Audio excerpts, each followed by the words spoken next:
Hello, YouTubers and NFL fans everywhere. This is Matt, the NFL Fanatic, giving you my 2024-2025 wildcard weekend predictions. Well, for the Fanatic, I just want to first say sorry for putting out the video a couple days late. I got a bit busy and lost a little bit track of time, but I'm going to do my video right now. But I am really excited that the postseason is here. It's amazing, though, that 272 NFL regular season games have come and go, and we are now at the postseason. The final 13. The final lucky or unlucky 13 games of the NFL season. Game 285 is Super Bowl 59 in New Orleans. And one thing I am very proud of is my Super Bowl 59 prediction in the center of my room over there. The Chiefs and the Lions is still intact. And one thing I guess I predicted correctly, I got both 1 seeds. So if you're doing it from chalk, that will determine, my Super Bowl pick will be correct from the beginning of the year, which will be the second time in 4 years that I got the Super Bowl prediction correct, which is pretty awesome.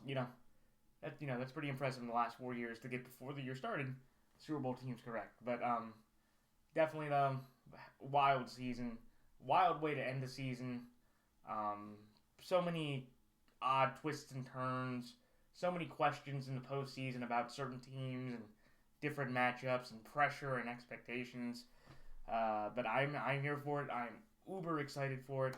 And Saturday afternoon can't get here fast enough for the annual Houston Texan 4:30 ESPN game or 4:30 game to start every year. I don't know why the Texans every year they make the postseason. Every year I guess they realize, hey, they're the weakest team. We want to get the earliest thing out of the way, so we'll put them on Saturday at 4:30. And the crazy thing is, most of the time the Texans have been at home most of these games. Very rarely do the Texans get road games in their playoff favor. I think they've only been able to get, 2 of those road games, but they've lost every single time past that in that road fashion. They've never been to the conference championship, but, it's just always fun. But last week, though, to end the regular season, I ended up, unfortunately, having a little bit of a down week. I went 7-8-1. The Commanders' winning was nice, but the way they did it off the backup touchdown, getting the 4-point win, gave me a push. So I could have been 500 if the Cowboys did not have as competitive a game as they did. But so 7-8-1 against the spread, straight up 10-6. Wild weekend. Had some picks that obviously with thought and decision making I might have changed because of Tua, because of the Bills and Pats. So many, ups and downs with picks that just kind of, didn't go my way, didn't break. Panthers-Falcons was an absolute shootout, which was phenomenal to watch. Shout out to Bryce Young. What a great second half turnaround that gave me the confidence to say for the Panthers, for the first time since camp, the Panthers have their franchise quarterback. I think this is the most confidence the Panthers have to have in a quarterback since Cam. But Bryce Young, bravo for the second half of the year. Job well done. You have earned your standing within the Panthers organization, and I do think the Panthers should build around him moving forward. This is the most optimism I had for the Panthers in a very long time. The Panthers-Falcons, wild shootout. I'm trying to think of some of the other games that went on that I got wrong. Lions-Vikings, of course. That one, that was just objectively a phenomenal showing by the Lions defense. I was someone that was very critical of the Lions because I did not think with all the injuries they had, and they lost Terry and Arnold in the game. From what I heard, Terry and Arnold will be, he's day-to-day. It's not the most significant injury, and they do have a bye, so he could play next week, whoever they play against. And so, yeah, but that one. And also, I think the other key thing, the reason why I lost the Lions-Vikings game, Dan Campbell got in Kevin O'Connell's head. And he took some fourth down decisions with the way the game was going, of how well the Lions defense was playing, that I think the Lions, they should have taken the field goals. Because when the Lions are getting scores, if the Vikings kick those field goals, they could have been still in the game, and it wouldn't have felt after the Lions got that one touchdown up 8. I know John Parker or Riker missed another 50-yarder. So Riker deserves some blame too. But the Vikings really kind of screwed up their decision making in that kind of game to where it just should have taken the points to keep pace with the Lions. That even if the Lions screwed up, because remember, Jared Goff threw a couple interceptions. Jared Goff did not have a great game. He played better than Sam Darnold by far. But I just have this feeling of just this kind of odd feeling of I think the Lions, they proved that they and the Eagles are pretty much on a collision course. Ironically, the Lions and Eagles, if you look there, they're pretty much staring at each other. And I think the Lions and Eagles, that's a fair point for, this weekend, or, for the NFC Championship game. I feel like for a lot of people, even though I think Jalen Hurts' health will be key, that is pretty much the destined NFC Championship game matchup. But overall, though, that's why I got 10-6. But for the 2024 regular season, through 272 games, my best against the spread percentage ever, 142 and 124 and 6 through 272 games, and 194 and 78. So I hopefully will get 200 games correct. I'm not saying I will get 6-0 this week, but 194 and 78, 116 games above 500. My best year ever. First time cracking over 70% straight up. That is usually, the phenomenal standard goal.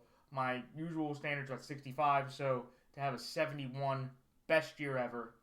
Really happy for my predictions. Had a lot of tough, close, a couple plays here, a couple plays there, botched kicks, botched opportunities. And to be fair, I had some lucky games too, where I was right on the other end. But overall, I'm very happy with that record. And let me get into my picks. So on Saturday, when the Los Angeles Chargers go to Houston to take on the Houston Texans, the Los Angeles Chargers are 3-point favorites in this game. Give me the Los Angeles Chargers here -3, and the Los Angeles Chargers straight up. Then on Saturday evening on Prime Video, the Amazon Prime game was our game. Thankfully, I live in the area, so I don't have to worry about Prime. But when the Pittsburgh Steelers travel to the Baltimore Ravens, the Baltimore Ravens are 9.5-point favorites in this game. Give me the Baltimore Ravens here straight up, but I'm going to do the same thing I did last time. Maybe I'll be wrong for the second time in a row, and the second time in a month. But I'm going to take the Pittsburgh Steelers here plus 9.5. Then the next game on Sunday afternoon, when the Denver Broncos travel to the Buffalo Bills are 8.5-point favorites in that game.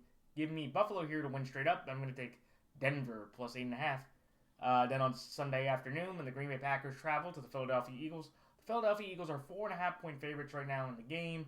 I'm going to take Philadelphia here -4.5. But this is with a caveat. I have been following the Jalen Hurts injury story. He was still in the protocol through Monday and Tuesday, but they did release Ian Book last night, so that is kind of an indication. I think Jalen will start practicing. Again, it'll be very light, and he has to ramp up over the next few days. Thankfully, it's not the Saturday game, so it would have been a lot more dicier. But I am going to take the Eagles right now with the 4.5. Regardless, if Jalen Hurts is inactive, I am going to change my pick to the Green Bay Packers because I do not believe that I do not believe Kenny Pickett or Tanner McKee. I will say this. For anybody out there that's been following that little battle, Kenny Pickett will not be on the Eagles roster next year because Tanner McKee actually played pretty well. And I think Tanner, he's a cheaper pick. He's not a first-round pick. Kenny, Kenny did an admirable job in the Commander game. He beat the Cowboys. Though, to be fair, they could have tied the game after Cooper Rush threw the pick six to C.J. Gardner-Johnson. But, yeah, I just wanted to put that caveat out there. So, right now, in my belief, I believe Jalen will be active. If he is not, I'm going to take the Green Bay Packers here against the spread and Green Bay straight up if Jalen Hurts is inactive. I believe Jalen will be, so that's why I'm going with the Philadelphia pick as of now. And then on the Sunday night game, probably the most entertaining game of the weekend, when the Washington Commanders travel to Tampa Bay to take on the Tampa Bay Buccaneers. The Tampa Bay Buccaneers are 3-point favorites in this game. Give me Tampa Bay here -3 and Tampa Bay straight up. And then lastly, in the Monday night game, in a rematch from and the best thing is, besides Chargers-Texans, all these games, I guess besides, two of the games were not matchups. Denver went to Buffalo last year for us, not this year overall. But 4 of these 6 games are rematches from the regular season. 1 game is a divisional game that we've seen, twice already.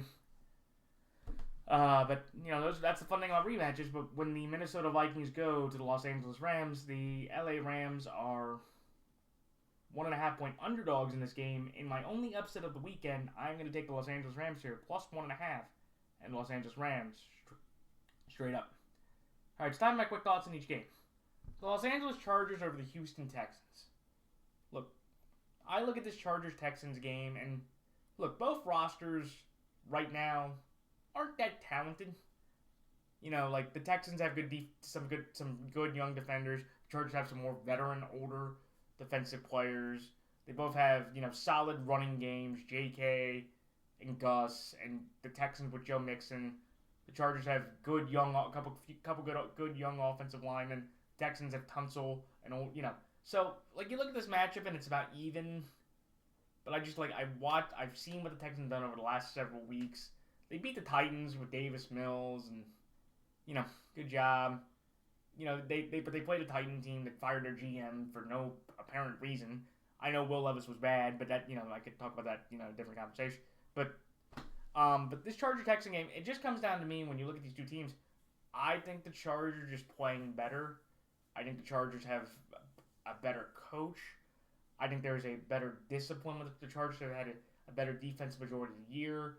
I trust Dicker in a kicking battle between these two because Fairbairn, even though he's been solid for the year, he's had moments this year where he's missed some pretty big kicks and distance kicks, and I don't know if he's going to make them. But I have the Chargers here because I just trust their run game, their defense, the better coach. I think they're a bit healthier. And I just think with the Texans that, when you watch what the Texans have tried to do, outside of the Titans, who are a really bad team over the last several weeks, the Texans have not played very convincing or solid football. The Stroud has taken a bit of a step back. He hasn't played horrible, but he didn't build off the 23-5 TDI&T ratio that I thought he would have this year. Or he would have, instead of a sophomore surge, he got a traditional sophomore slump. I still think Stroud's a good quarterback. He's still the future of the team. I just think with the Texans' situation with the roster, with Stephon being a free agent and out for the year, Tank Dell probably being out next year, I don't know what this Texans team future holds. I do think they need to draft a receiver or get another receiver in free agency because they need to build up that core for CJ. But it's just where when it comes down to it, if you look at kind of equal rosters in terms of receiving talent, quality defenses, good young defensive players, it's going to come down to the quarterback and the coach. And in that regard, I'm going to go with Justin Herbert and Jim Harbaugh over D'Amico and Stroud. I think the Texans should be very thrilled. Back-to-back 10-win seasons, back-to-back division titles. Very rare that the Texans were able to win back-to-back division titles.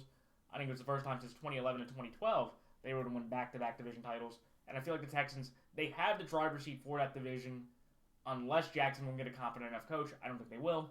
But when you look at the Chargers and Texans, in this kind of game where you can look at the rosters and say, look, they've had some injuries, or you go with the better coach, you go with the better quarterback. And in that regard, to me, that is Jim Harbaugh and Justin Herbert. It's going to be a nice moment for the Chargers to get a playoff win for the first time since 2018. And I think the Chargers have a very bright future ahead because they're going to have a lot of money. They're going to be able to build around this roster, and Jim's a phenomenal coach. But we'll have to see what happens. But I think the Chargers, with how they've been playing, the consistency they've shown, and the discipline they've shown, they're going to be able to beat this Texan team to get to the divisional round. So that's why I like Los Angeles here, -3, and Los Angeles straight up. The next game, the Baltimore Ravens over the Pittsburgh Steelers. This one to me is fairly easy. The Baltimore Ravens have a 4-game winning streak on their docket. They've won 5 of the last 6. They blew out the Browns in embarrassingly but convincing fashion. I was the dolt that took the Browns with the 18.5, and I could have covered it too. I even argued, and I saw with some spreads, I could have covered it too if Derrick Henry didn't run for that 42-yard untouched scamper. But when you look at this game, the one thing you have to do with the Steelers and Ravens, though, even though people are going to say, not even 3 weeks ago, we played this team and we beat the brakes off of them, and it changed at the end. Sure, but remember, to be fair, Lamar did throw a pick to Mika Fitzpatrick that, if Russell Wilson doesn't throw that horrific pick six to Marlon Humphrey, they were driving to, tie the game. And again, to be fair, in the last 10 meetings between the Ravens and the Steelers, the Ravens have only won twice. And Lamar Jackson, just a few weeks ago, finally had a great game against the Pittsburgh Steelers. So,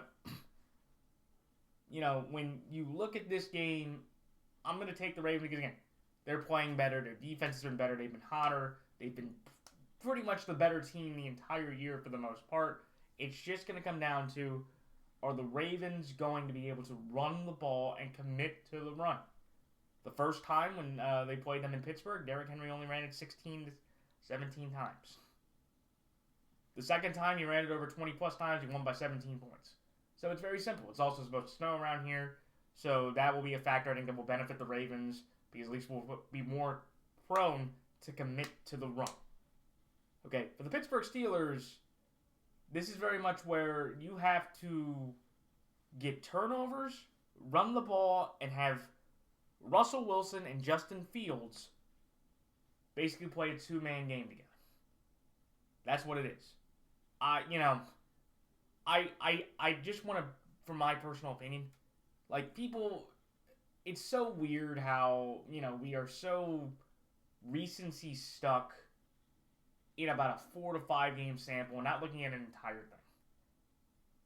Russell Wilson, I think, has been taking way too much heat for what's happened over the last several weeks. Okay? Has Russell Wilson played himself out of the big $40 million deal? Probably. Okay? I'll admit that. And is Russell Wilson probably the future of the franchise? No. But for all these people to keep saying, oh, well, Justin Fields, he could have come in and he would have been able to be the number 1 seed in the NFC. And then, the number 2 seed in the NFC. And then the Ravens, the number 2, the number 3, and the number 1 seed in the AFC and the NFC because he would have been better. They would have been able to run the ball. Yeah, give me a break, okay? Justin would not have won any of those games. He might not have cost them the Ravens game, which I would give you that. He might not have had those turnovers, and that would have been big. But, people just seem to ignore that Pittsburgh defense with all the talent on it had given up, 27 to the Eagles? 27 to the Ravens, and another 27 to the Chiefs? And do people realize when the Chiefs were scoring those points, how wide open and how easy they were moving the football? With all that talent on the defense? That's what I'm saying. The offense has not been great. They have not been able to run the ball, and Russ hasn't been able to throw moon balls. But for people out there to go, yeah, Justin Fields, if you put him in that stretch, that would have changed everything. No, it wouldn't have. They still would have lost. They probably still would have lost by the margins that they had. And I wouldn't have blamed Justin for that. I would have just said the defense is more accountable for it. But, that's no here or there. And to be fair, George Pickens deserves a decent amount of blame for what happened against the Bengals because he had about 3 or 4 cold drops. The only one you could blame Russ for. The 2 things you blame Russ for last week was the ball to Pickens on the deep ball at the 3rd down that would have got them the field goal and the time management there where he should have just ran out of bounds. Even though Mike Tomlin should have taken a timeout, right at that moment. But that's just, here or there. But, but that's the thing. So sorry for my old Pittsburgh diatribe there. But Pittsburgh and Baltimore, look, division rivalry, you got to throw the records out the window. And I think the Ravens are under the most pressure because I think, the Ravens have the talent. The Ravens have the expectation. Lamar Jackson's the first player in NFL history to join the 4,940 TD club. 3rd highest quarterback rating in a single season in NFL history. A worthy MVP candidate. Not mine I would take Josh Allen. But if Lamar Jackson got the award, fantastic. But there's a part of me saying I don't want Lamar Jackson to win the MVP. Because we are going to have, as a Ravens fan, 2 very uncomfortable conversations of Lamar Jackson and John Harbaugh. John Harbaugh, I believe, should be terminated if he loses. I don't think he will, but he should be terminated. Because this man, if you want to take out a 3-year window after the title in 2012, in the last 9 years, he will have won 2 playoff games for the franchise. And it's just time for a new direction, and we are regressing from our spot. And again, Pittsburgh, that would be a respectable thing. Lamar's been horrific against Pittsburgh outside of the game a few weeks ago. That was the best game he's played by far against that team, and they won. Though he still hasn't scored a rushing touchdown. Still. Crazy enough with his athletic and talented as he is. But, and in the other conversation that we're going to have for Ravens fans, or in my opinion, that people should have, Lamar, in this grand scheme of quarterbacks, he might not be a top 5 quarterback next year. Patrick, Josh Allen, Joe Burrow, and 2 guys I would throw in, depending on how far their teams go, Jalen Hurts and Jared Goff.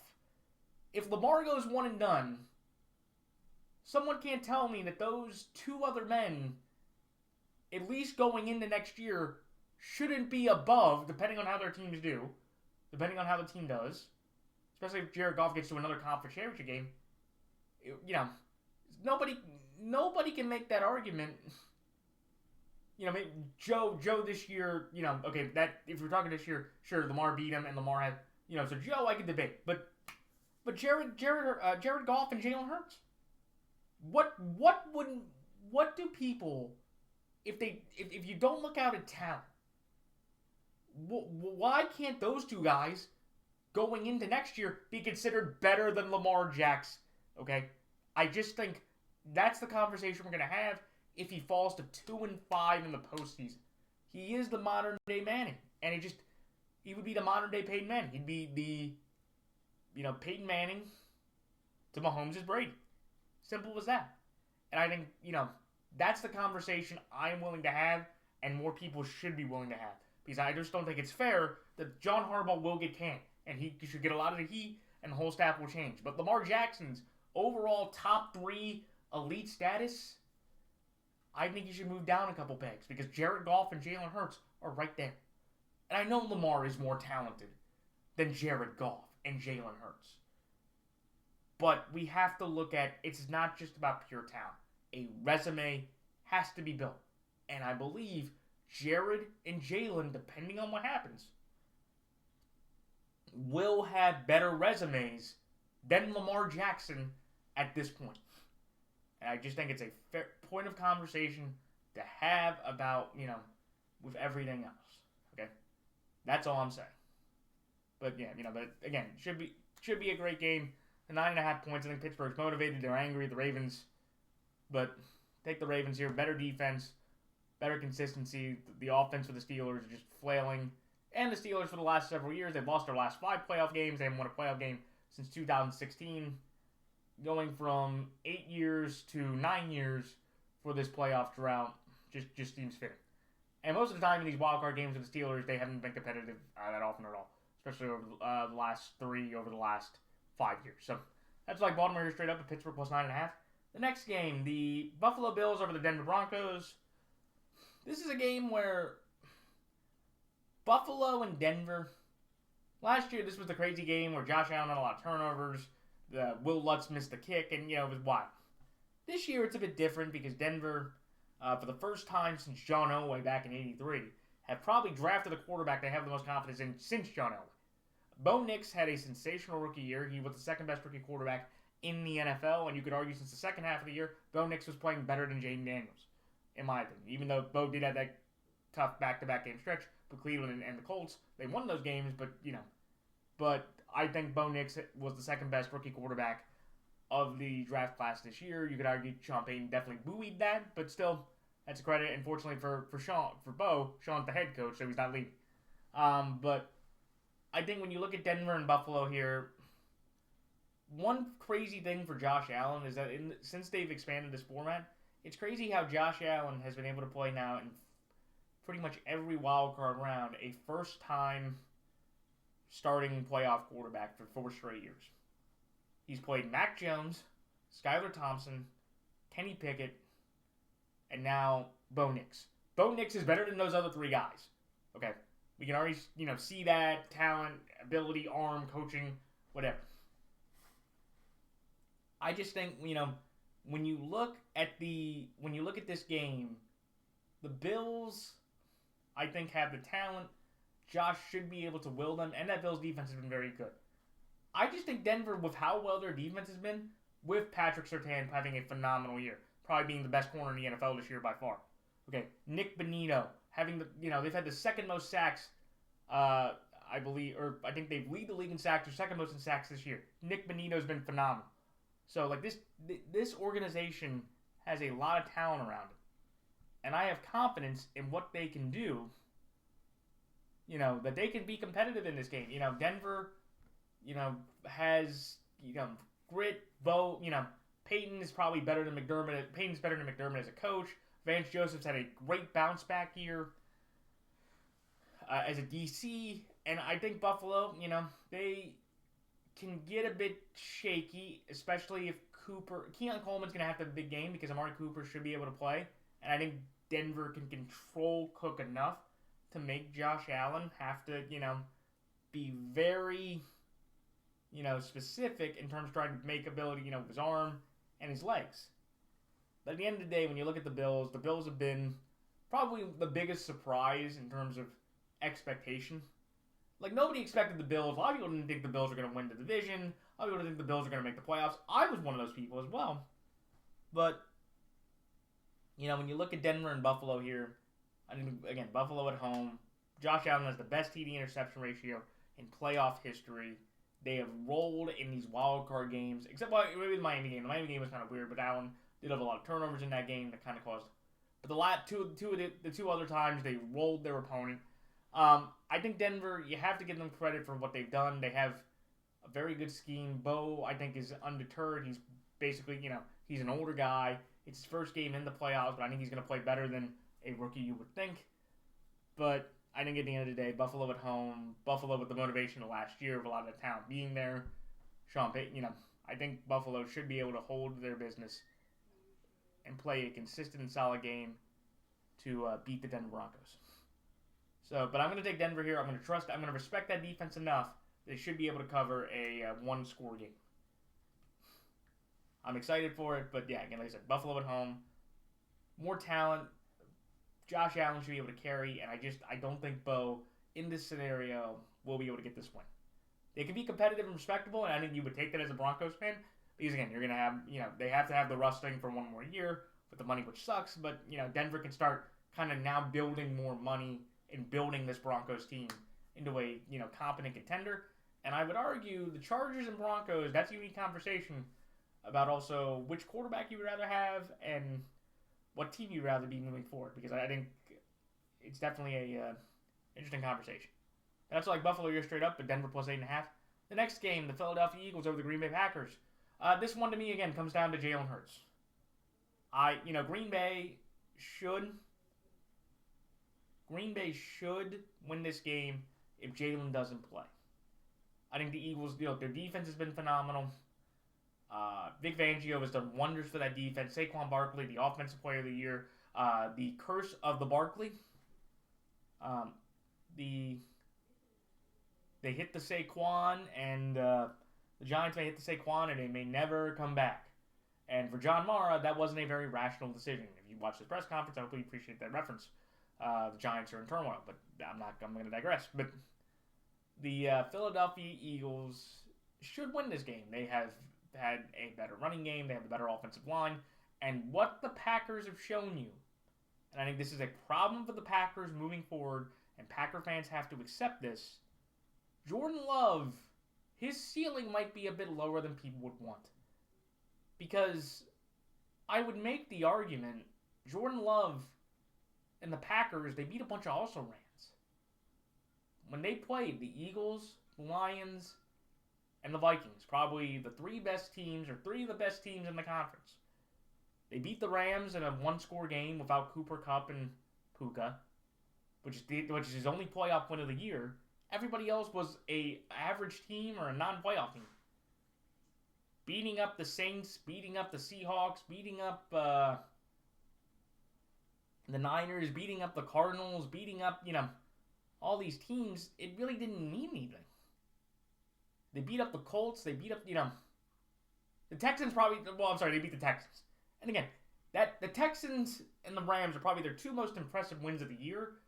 But remember, with some context added, the Texans, they had to win off a field goal at the end, and the Texans were healthier. And the Rams, they didn't have Puka and Cooper, and that was a one-score game itself. So, but against better competition, the Packers were respectable, but they weren't dominant.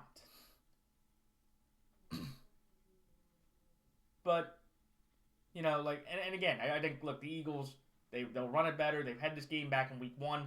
It was different. Jalen was throwing a lot of turnovers, and they've definitely limited both guys. And it's very interesting because you can look at both teams, and they've said, okay, we are going to commit to the running game with Jalen. We are going to commit to the game, or with Josh, and we're going to commit to the running game with Saquon. And ever since then, they've been able to win a majority of their games pretty consistently. The Packers have the winning problem. The Eagles have the injury problem.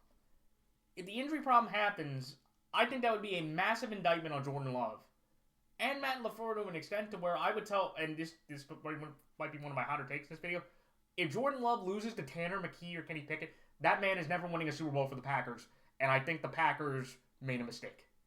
That's all I'm going to say, is that man, and you could say, that's harsh, he's only been the full-time starter for 2 years, but again, let's be fair here, this will be the end of the man's 5th season.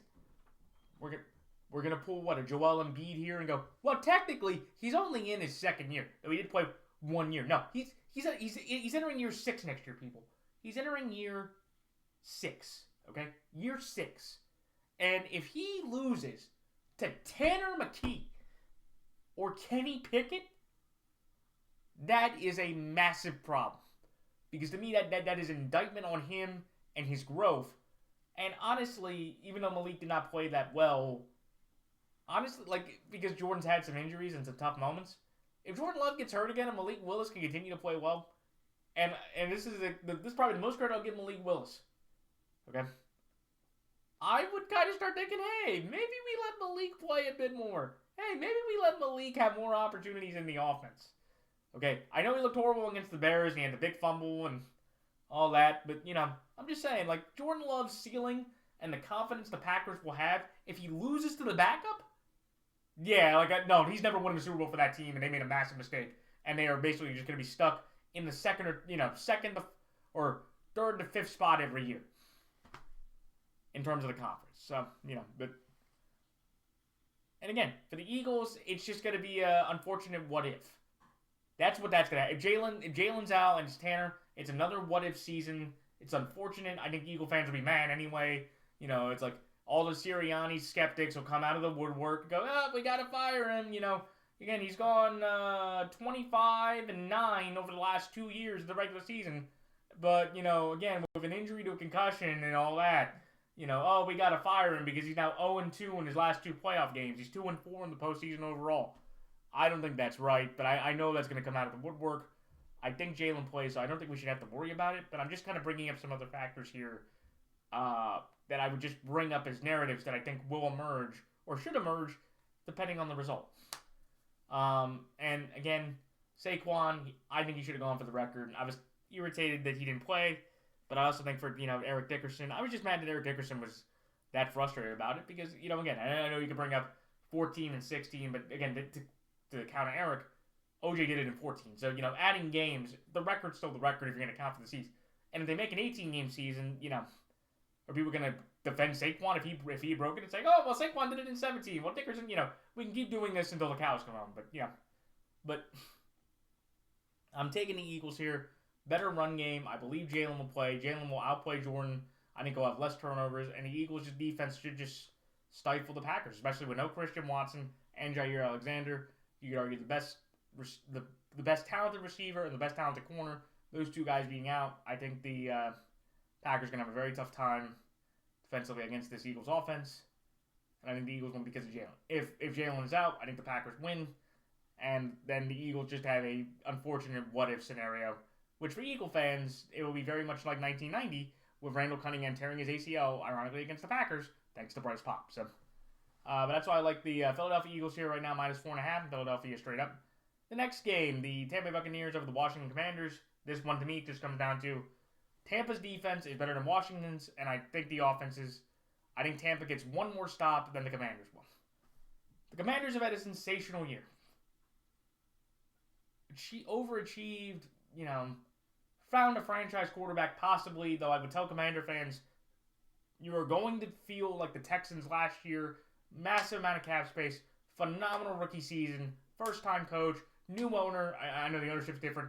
Josh Harris and Peters has done a phenomenal job reshaping that organization, retooling that organization. But Tampa Bay, it just comes down to Tampa Bay has the better defense, and I trust their experience. The offense has been great. Mike Evans, 11 straight 1,000-yard season, started career. Only Jerry Rice has that tied streak. So if Mike Evans does it, that's something impressive that, very few people would think Mike Evans would be able to do. And again, I think, could Washington win the game? Sure. Washington's spunky. A lot of those guys, Jaden doesn't have any of the experience, so it's new to him, so nothing is going to shock him. And Baker, but Baker and them are tough. Baker and the Bucks, I believe, are the only team this year to have wins over, if you look at the three best teams in the league, KC, Detroit, Philadelphia. Tampa has a win over the Lions in week 2, a win over the Eagles in week 4, and played in overtime without Mike Evans and Chris Godwin. A overtime game against the Chiefs. So if you told me the scariest team outside of Detroit and Philadelphia, what one team do I think could make the Super Bowl or make a run? It's Tampa Bay. I think Tampa Bay has the experience. Tampa Bay has the gumption. Tampa Bay has the grit. Tampa Bay has the moxie and expectation that they know they can play with any of those teams. They've beaten those teams. They played well against them. And I think Tampa is kind of that dark horse to get there. And I just think for Washington, a rookie quarterback in a playoff game, this isn't like Texans-Browns where, I don't think, it's that different. But I just feel like with the Bucks, home game, they played each other in week 1. The Bucks blew out the Commanders in Jaden's first start. I don't think that's going to be the case this time.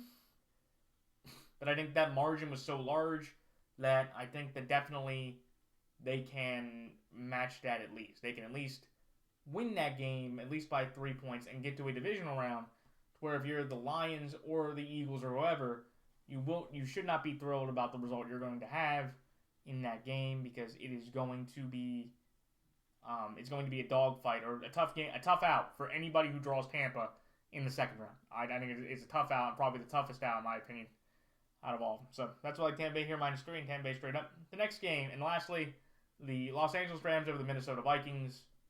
This one to me just comes down to Sean McVay and Matt Stafford over Kevin O'Connell and Sam Darnold. The Vikings in that performance,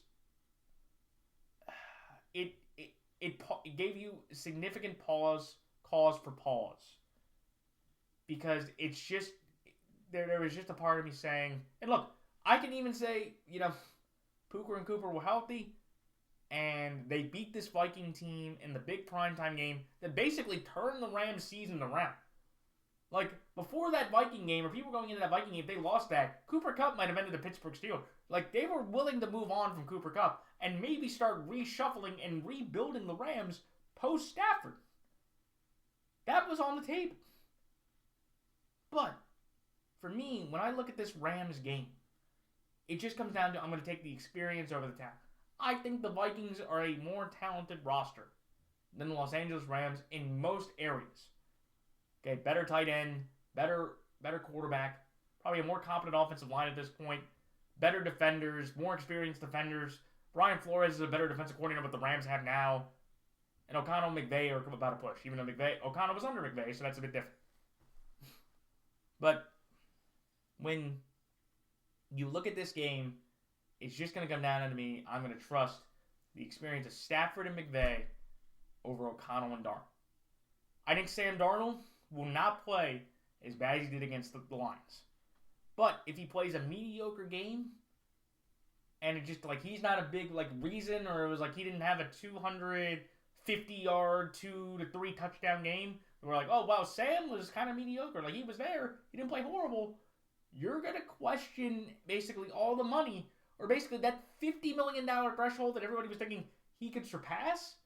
He's back to the Baker conversation as probably the high. It's we'll give you the Baker deal, maybe a little bit less, because I think Baker's better than Sam. But that's it. And then if he doesn't want to take that, you either tag him, or at that point you have to talk about JJ. Then JJ McCarthy's door is back open. If Sam Darnold really wants to have a $40 million plus contract, he's gonna have to win the game, or if he doesn't play well, you're gonna have to take the Baker deal, and he still might. And I think Sam, regardless of what happens on Monday night, he's earned that because Sam has outplayed expectations, and I think it's gonna be very hard for JJ McCarthy, regardless of what happens, to come in and try to duplicate that. But I think the expectation and the money for Darnold has to shrink. Because people are just going to say, okay, Sam, when the lights were on brightest, the biggest opportunity, and this is going to be a historic moment for Matthew Stafford. Because Matthew Stafford is essentially becoming the modern day version of Eli Manning. That you take that 21 Super Bowl run out, right? Or, you take both Eli's Super Bowl runs out. He never won a playoff game. Take Stafford's 21 run out. He has not won a playoff game. And I think that is... It's unfortunate, but a little bit of an indictment of what Matthew Stafford is. And for one little quick 2 to 5 second quick side, that's why I still believe Russell Wilson's better than Matthew Stafford. But that's a different question for a different day. But when you look at the Rams, I'm just going to take the experience here.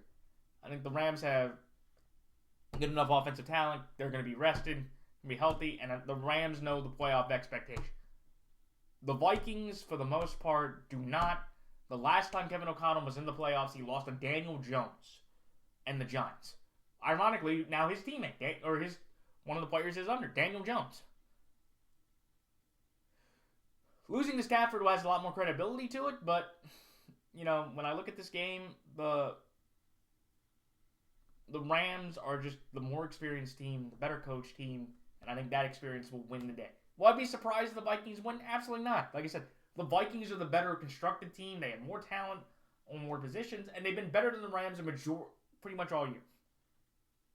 But in new season, strip everything down, brand new idea, the Rams will be better than the Vikings this day because of the coach, the quarterback, and the experience. Sounds like the Rams here, plus 1.5, and the Rams straight up. So those are my picks for this week. Those are my thoughts. Like, comment, rate, and subscribe. I will probably be doing my divisional round picks on Tuesday sometime. But that is it. So like I said, sorry for the delay for the last couple days. Some things came up for the busy part, but I'm excited to do these postseason predictions. But that is it. So good luck to all players, coaches, any playoff fantasy players that are doing daily fantasy or just playoff fantasy in general, or playoff picking as well. I know in some leagues, I have a few leagues with playoff points, so that's going to be fun. But that is it. So, good luck to everyone this postseason. Good luck to everyone this weekend. And until next week for the divisional round, this is Matthew Mike signing off. Until then, everyone, so long.